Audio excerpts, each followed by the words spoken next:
الحمد لله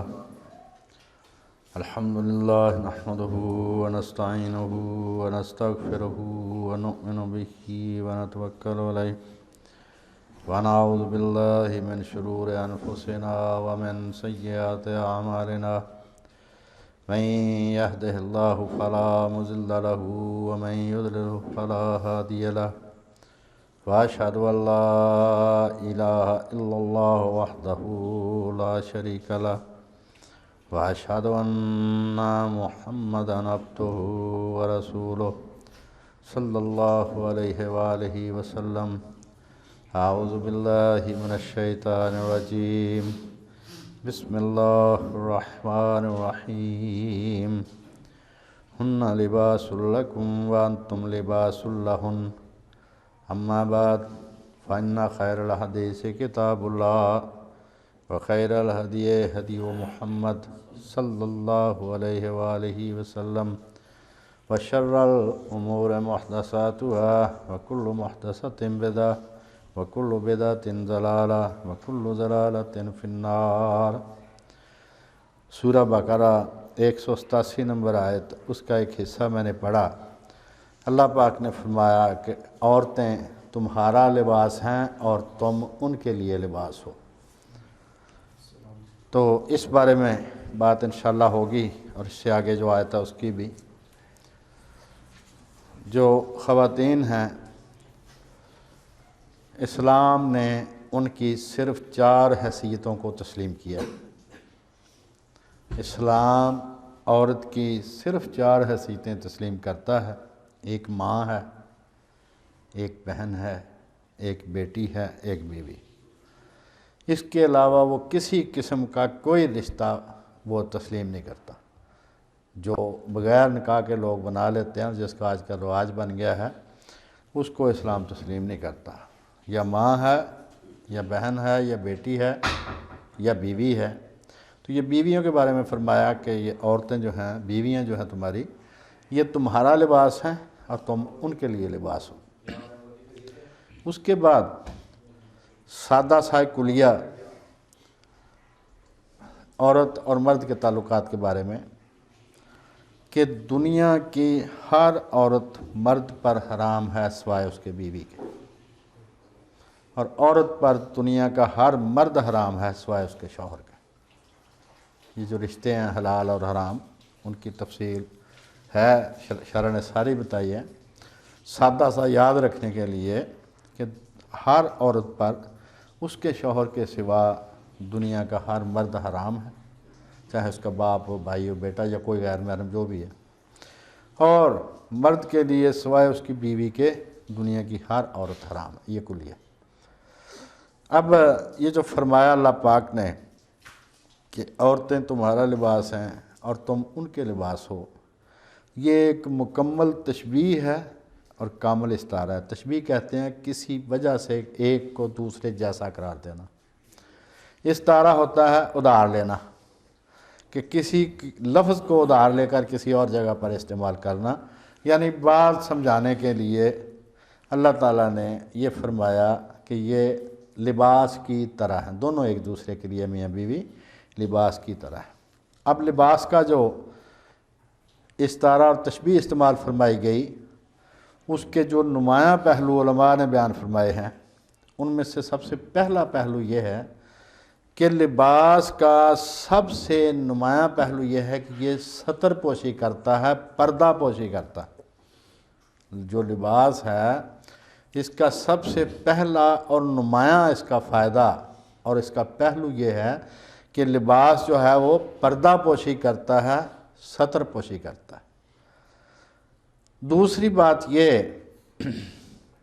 کہ یہ جو لباس ہے، اصل لباس، وہ باطنی لباس ہے، وہ ہے حیا. اصل لباس اندر ہے انسان کے، وہ ہے حیا. اور یہ جو اوپر ہم نے پہنا ہوا ہے، یہ اس باطنی لباس کا اظہار ہے باہر. جس طرح کا حیا شرم اس کے اندر ہوگی، اسی طرح کا لباس وہ باہر پہنے گا. اور یہ آپ دیکھ سکتے ہیں سڑکوں پر، چاہے میل ہو چاہے فیمیل ہو، کہ جس طرح کا شرم و حیا وہ سمجھتا ہے، جو معیار اس نے خود مقرر کر لیا ہے اسی کے مطابق وہ لباس پہنتا ہے۔ کچھ وہ معزز خواتین ہیں جنہوں نے آنکھوں سمیت پورا پردہ کیا ہوتا ہے، کیونکہ ان کے اندر جو حیا ہے وہ مکمل حیا ہے۔ کچھ وہ ہیں جو کم سے کم لباس پہن کر کہتی ہیں کہ یہ ہمارا لباس مکمل ہے، اس میں کوئی خرابی نہیں۔ ان کے اندر حیا کا صرف اتنا ہی حصہ ہے جتنا اس نے لباس پہنا ہوا۔ تو جو اصل لباس ہے انسان کے اندر وہ ہے حیا۔ اس کا اظہار آدمی کا یہ باہر کا لباس ہے کہ وہ اپنے آپ کو کس معیار پر رکھتا ہے، حیا کے۔ اور حیا قائم رکھنے کے لیے، پاک دامنی قائم رکھنے کے لیے جو مدد مرد اور عورت کو، میاں اور بیوی کو ایک دوسرے سے ملتی ہے وہ کسی اور چیز سے نہیں ملتی۔ اس کو آدھا دین قرار دیا گیا۔ یہ جو شادی ہے، نکاح ہے، یہ آدھا دین قرار دیا گیا کہ آدھا دین نکاح ہے اور باقی آدھا دین باقی ساری عبادات ہے۔ اور جس آدمی نے نکاح کے بعد ان حدود کی پابندی کی جو اللہ اور اس کے رسول نے بیان فرمائی ہیں، تو واقعتاً اس کا آدھا کیا، اس کا سارا دین ہی مکمل ہو جاتا ہے، محفوظ ہو جاتا ہے اس کا۔ پہلا پہلو جو لباس کا میں نے بیان کیا، اور یہ سارا علماء اسلام نے بیان کیا، اللہ پاک ان پر بے شمار رحمتیں نازل فرمائے۔ ہم صرف اس کو یہ بھی بڑی کامیابی سمجھتے ہیں کہ ہم اس کو ڈھونڈ لیں اور ڈھونڈ کے پھر آپ کے سامنے بیان کر دیں، اور کوئی اس میں حصہ نہیں ہے۔ یہ ساری محنت ہے علماء اسلام کی۔ انہوں نے فرمایا کہ اس لباس کا سب سے پہلا اور نمایاں پہلو یہ ہے کہ یہ پردہ پوشی کرتا ہے، اور اس کا دوسرا پہلو یہ ہے کہ یہ خوبصورتی پیدا کرتا ہے۔ مرد میاں بیوی کا رشتہ قائم ہو گیا تو مرد جتنی بھی کوشش سارا دن کرتا ہے وہ اس لیے کرتا ہے تاکہ اپنے گھر بار کو، اپنے رہن سہن کو خوبصورت بنائے۔ کیوں؟ اس کے گھر میں ایک بیوی موجود ہے، اس لیے۔ اور خاتون جو ہے وہ صبح سے رات تک سارا دن اپنے گھر کو اس لیے سنوارتی ہے کیونکہ اس کا ایک مرد موجود ہے۔ وہ کہتا ہے کہ میرے کام میں اسے کوئی کمی نظر نہ آئے، اور وہ کہتی ہے میرے کام میں اسے کوئی کمی نظر نہ آئے۔ دونوں ہی مل کر گھر کو خوبصورت بناتے ہیں۔ اگر کوئی مرد بغیر شادی کے ہو تو اس کی زندگی ایک خانہ بدوش کی سی زندگی ہوتی ہے۔ نہیں تو آپ معاشرے میں دیکھ لیں، جن لوگوں نے شادی نہیں کی، چاہے ان کے پاس وسائل ہیں یا نہیں ہیں، ان کی زندگی ایک ٹپری واس کی سی ہوتی ہے، خانہ بدوش کی سی ہوتی ہے، اور وہ گھر نہیں ہوتا، وہ ایک ڈیرا ہوتا ہے۔ لیکن جس گھر میں خاتون موجود ہو وہ واقعتاً گھر ہوتا ہے۔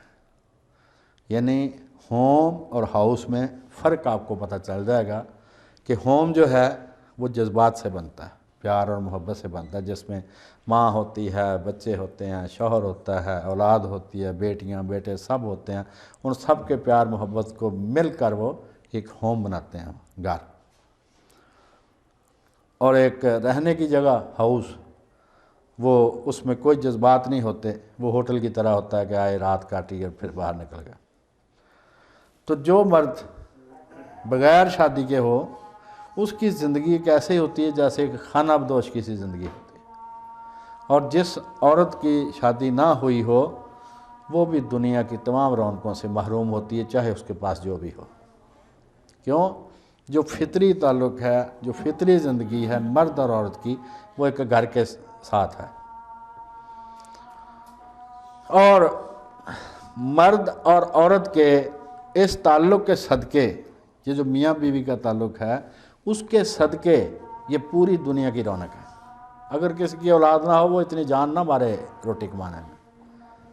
اسی طرح اگر کسی خاتون کا کوئی ہے ہی نہیں تو وہ بھی گھر کو سنوارنے میں اتنی زیادہ نہیں کوشش کرے گی، اس کی دلچسپی کوئی نہیں ہے۔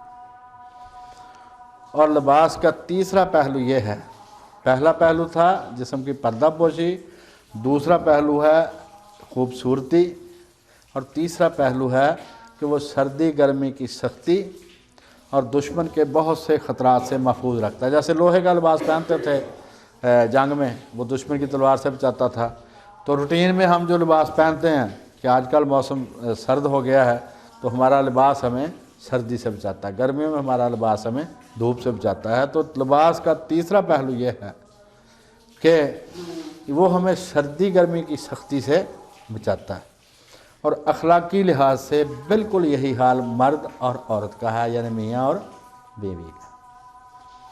وہ اس کو شیطان کے حملوں سے محفوظ رکھتا ہے، وہ اس کو شیطان کے حملوں سے محفوظ رکھتی ہے۔ شیطان کیا چاہتا ہے؟ قرآن مجید میں فرمایا کہ وہ چاہتا ہے کہ تم میں بے حیائی پھیلے، اور یہ رشتہ آدمی کو بے حیائی کے راستے پر جانے سے روکتا ہے۔ تو یہ لباس تین پہلو سے علماء نے فرمایا کہ اللہ پاک نے جو فرمایا ہے کہ وہ تمہارے لیے لباس ہیں، تم ان کے لیے لباس ہو، اور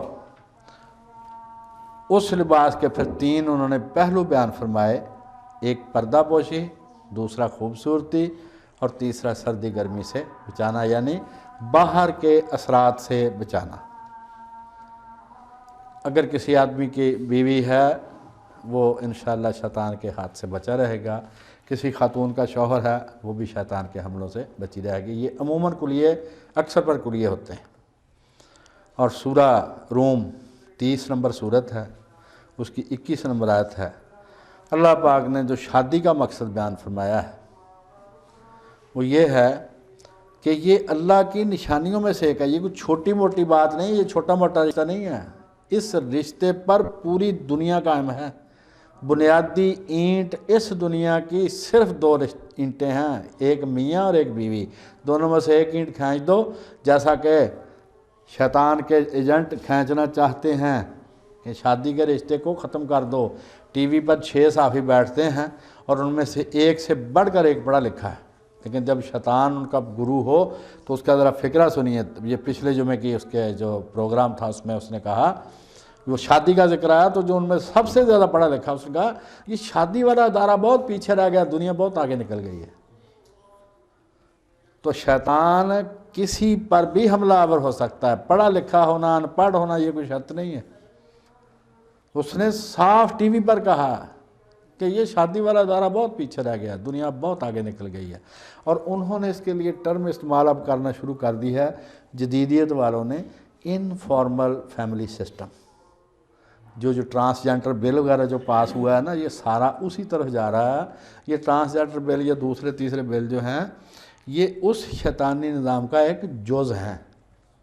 اصل میں جدیدیت ابلیس کا تیار کردہ مکمل نظام زندگی ہے، اس کا ایک جز ہے یہ ٹرانسجنڈر۔ کہ آدمی جو بھی جا کے کہے ناظرہ کو کہ میں اگرچہ مرد ہوں لیکن مجھے فیلنگز جو ہیں وہ خاتون کی محسوس ہو رہی ہیں، لہذا مجھے خاتون قرار دے دیا جائے، وہ قرار دے دیں گے۔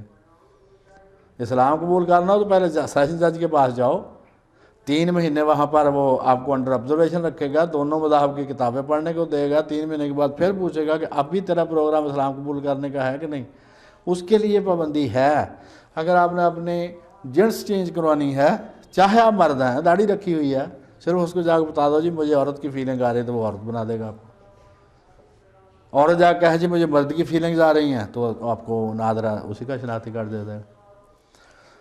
تو یہ جدیدیت جو ہے ابلیس کا تیار کردہ مکمل نظام زندگی ہے، جس کا ایک جز یہ ٹرانسجنڈر وغیرہ۔ تو یہ جو میاں بیوی کا رشتہ ہے یہ اس دنیا کی بنیاد ہے۔ اس میں سے ایک اینٹ بھی کسی نے کھسکا دی جو کہ ابلیس کوشش کر رہا ہے پہلے دن سے۔ پہلے دن اس نے کیا کیا تھا کہ جب درخت کے پاس چلے گیا وہ پھل کھا لیا تو دونوں بے لباس ہو گئے تھے۔ یہ اس کا سب سے پہلا اور سب سے مؤثر ہتھیار ہے۔ اس کو استعمال کرنے میں ابلیس نے کبھی سستی نہیں کی۔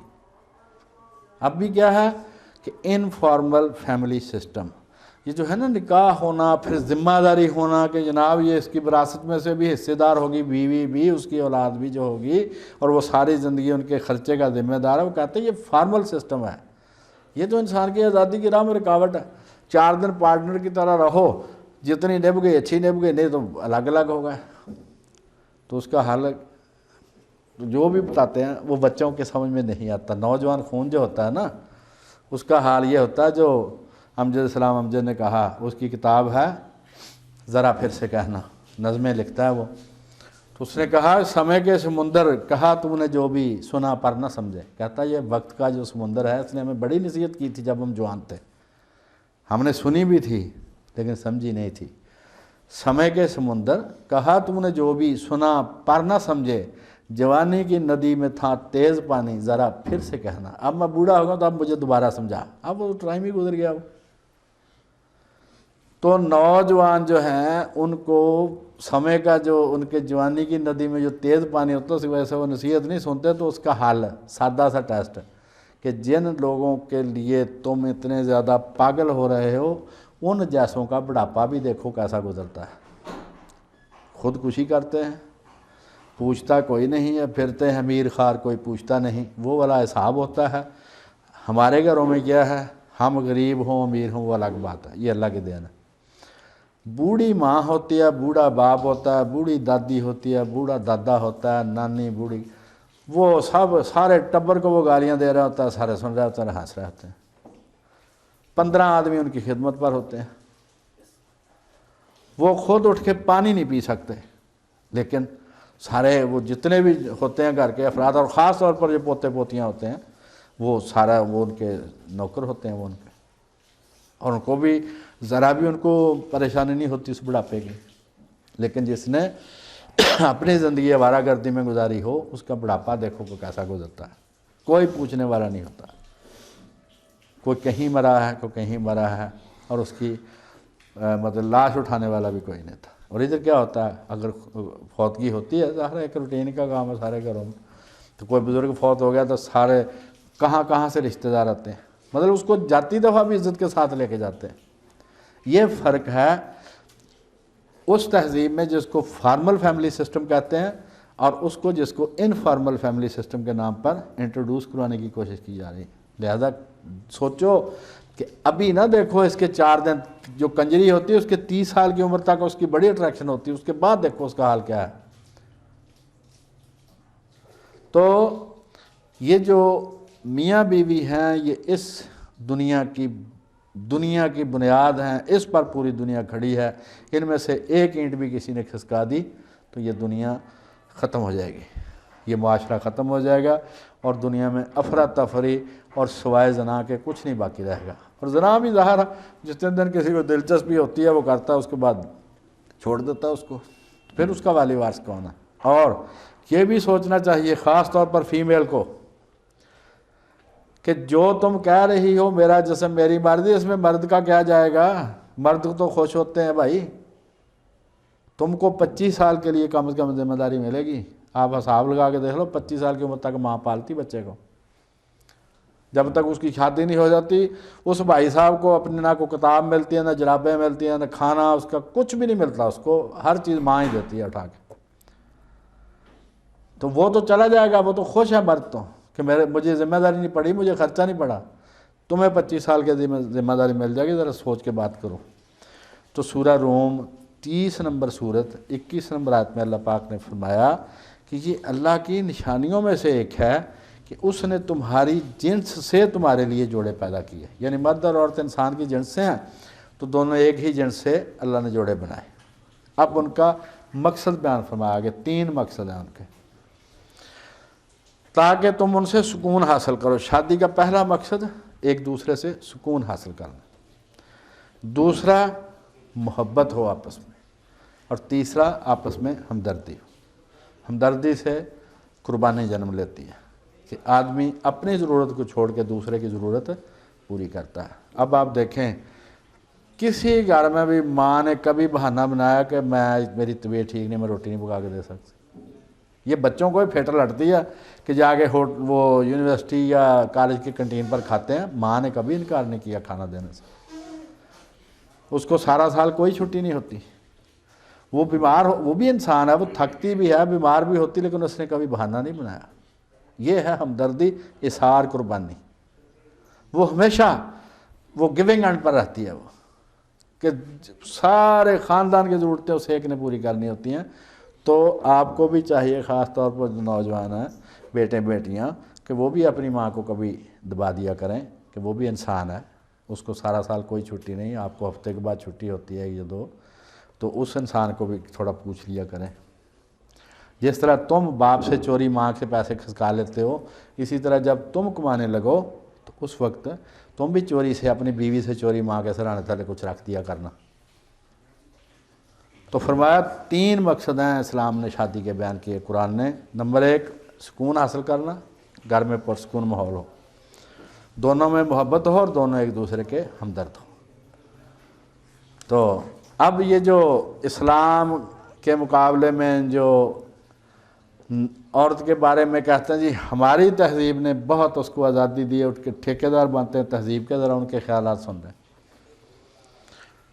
بزرگان کلیسیا کہتے ہیں چرچ کو، یہ جو عیسائیوں کا مذہبی نظام ہے اس کو کہتے ہیں چرچ. بزرگان کلیسیا اور مبلغ عورت کو بدنام کرتے، اسے گالی دیتے، اسے گھٹیا مخلوق کہتے اور شیطان مؤنث کہتے کہ یہ فیمیل شیطان ہے. یہ جو ٹھیکیدار بنے ہوئے نا اسلام کے مقابلے میں، نہیں جی اسلام نے تو عورت پر بڑا ظلم کیا ہے، ہم بڑے چیمپئن ہیں اس کے، تہذیب کے علمبردار. ان کا طریقہ کیا تھا؟ عام آدمی نہیں، مذہبی رہنما.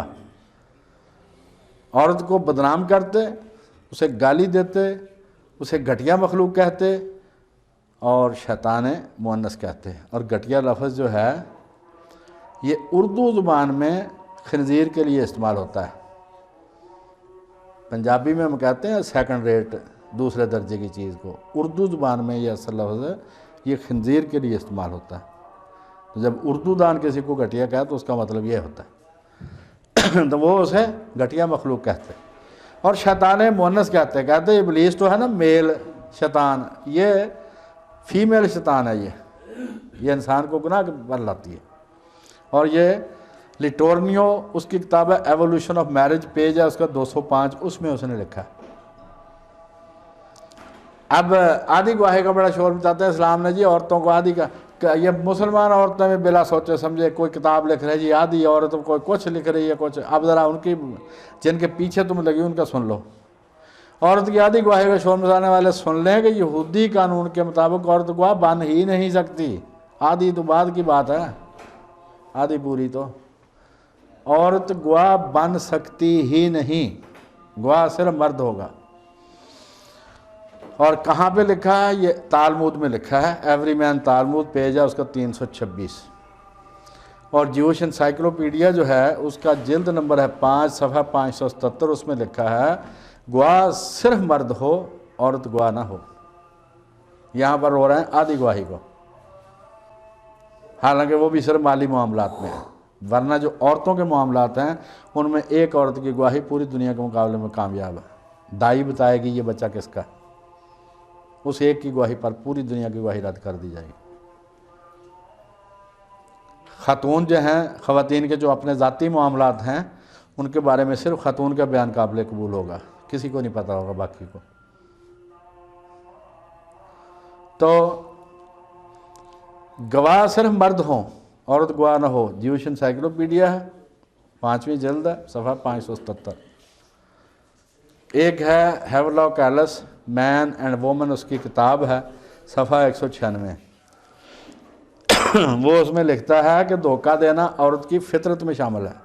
وہ سمجھتے نہیں اس میں کوئی نیکی ہے، جیسے ہم سمجھتے ہیں نا کہ یہ ماں ہے، یہ بہن ہے، یہ بیٹی ہے، یہ بیوی ہے. اس کے درجے اللہ رسول نے مقرر کیے کہ بیوی کا درجہ یہ مقرر کیا کیا کہ قیامت والے دن سب سے اچھا اللہ پاک اس کو کہے گا جو اپنی بیوی کے ساتھ سب سے اچھا رہا. بیٹیاں باپ کو بخشوا لیں گی، یعنی دوزخ سے آڑ بن جائیں گی، چاہے 3 ہوں، چاہے 2 ہوں، چاہے 1 ہو. اور بہنیں بیٹیوں کے حکم میں شامل ہیں. باپ جنت کا سب سے اعلیٰ دروازہ باپ ہے. جس کا باپ خوش ہے اس کا رب خوش ہے، جس کا باپ ناراض ہے اس کا رب ناراض ہے. اور ماں کا درجہ باپ سے 3 گنا زیادہ. یہ ہے اسلام. اور وہاں پر کیا ہے کہ عورت مکار ہے. یہ ہے لوڈو ویسی، اس کی کتاب ہے وومین، پیج ہے 281. وہ کہتا ہے کہ عورت مکار ہے. اب انسائکلوپیڈیا ببلی کا، بائبل کا انسائکلوپیڈیا، اس کا نمبر شمار ہے 2724 اور 2728.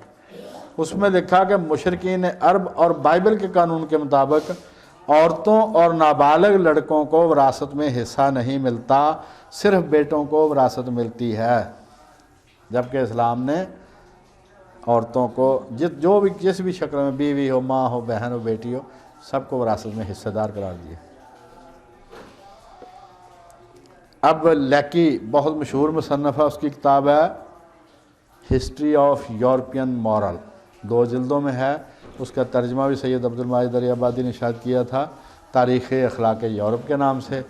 تو اس کی دوسری جلد ہے، اس کا صفحہ 358 359 ہے، اس میں اس نے لکھا کہ عیسائیت میں، یہ خود عیسائی لکھ رہا ہے، عیسائیت میں عورت کو دوزخ کا دروازہ اور سب انسانی برائیوں کی ماں سمجھا جاتا ہے۔ اور یہ جو ان کے عقائد ہیں نا، ان کے جو فقہ ہے، وہ ساری ان کے پادری مل کر بناتے ہیں، کونسل اس کو کہتے ہیں۔ تو ایک کونسل جو صوبائی کونسل تھی، اس کے خیال میں وہ ناپاک مخلوق ہے، یہ پاک نہیں ہے، اور میاں بیوی کے رشتے سے بڑھ کر ناپاک رشتہ وہ کسی کو نہیں کہتے بالکل ناپاک ہے۔ میرے ایک سینئر تھے، عیسائی تھے، تو ایسے بات ہوئی کہ جنت میں عورتیں بھی ہوں گی، میاں بیوی بھی ہوں گے وہاں پر، تو اس نے کہا اچھا یہ گند وہاں پر بھی ہوگا؟ اب اس سے پوچھو، یہ تو تمہاری ماں ہے، یہ جو تمہاری بہن ہے، یہ جو تمہاری بیٹی ہے، یہ جو تمہاری بیوی ہے، یہ گند کے بیپاری ہیں؟ مطلب یہ کہ اس نے، شیطان نے ان کو ایسی راہ پر لگا دیا کہ ان کو حق سے ہٹا کر اس کو عورت کی مذمت پر۔ عیسائیت میں عورت دوزخ کا دروازہ اور سب انسانی برائیوں کی ماں سمجھا جاتا ہے، اور کونسل کے خیال میں وہ ناپاک مخلوق ہے۔ ایک ہے encyclopedia of religions and ethics, 14 جلدیں ہیں، پوری دنیا کے جو مختلف مذاہب ہوئے ہیں ان کا انہوں نے مجموعہ تیار کیا ہے۔ تو اس میں لکھا کہ بدھ مت کی کہاوت ہے، یہ عورتوں کے خلاف ہے جو ہیں وہ میں پڑھ رہا ہوں، اسلام نے کیا کہا وہ میں نے پہلے سنا دیا۔ یہ جو شور مچاتا ہے نا، یہ اسلام مسلمان جو ہیں یہ تہذیب والے نہیں ہیں، ہم تہذیب والے، ذرا ان کے کرتوت سن لیں۔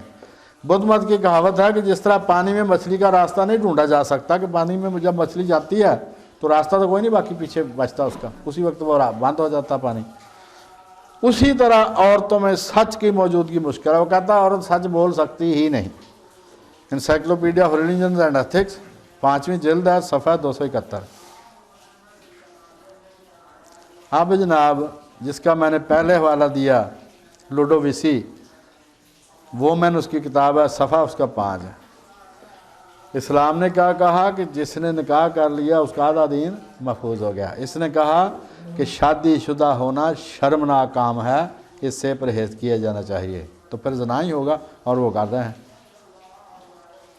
تو بھائی یہ جو دین کی تعلیم آپ کے پاس ہے، یہ روشنی کا مینار ہے، یہ بہت بڑی نعمت ہے۔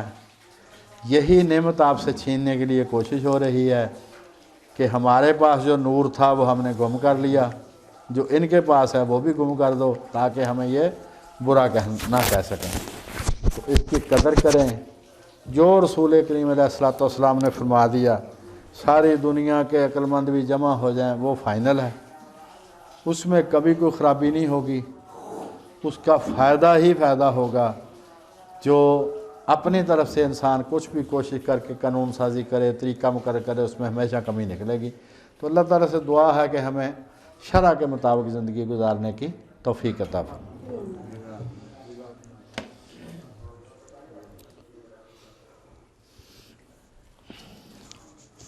الحمدللہ رب العالمین الرحمن الرحیم، اللہم صلی علی محمد وعلی آل محمد کما صلیت علی ابراہیم وعلی آل ابراہیم انک حمید مجید، اللہم بارک علی محمد وعلی آل محمد کما بارکت علی ابراہیم وعلی آل ابراہیم انک حمید مجید، لا الہ الا انت سبحانک انی کنت من الظالمین، رب اجعلنی مقیم الصلاۃ ومن ذریتی ربنا وتقبل دعا، ربنا اغفر لی ولوالدی وللمؤمنین یوم یقوم الحساب، رب ارحمہما کما ربیانی صغیرا، اللہم اغفر لہ وارحمہ، اللہم اغفر لہم وارحم واعف عنہم واعذہم من عذاب القبر ومن عذاب النار، وصلی علیہم وردہم علی حوض نبیک صلی اللہ علیہ وآلہ وسلم وادخل الجنہ اللہم اشف انت الشافی لا شفاء الا شفاؤک شفاء لا یغادر سقما صلی اللہ تعالی علی رسول خیر خلقہ سیدنا و مولانا محمد و علی آلہ و صحابہ اجمعین.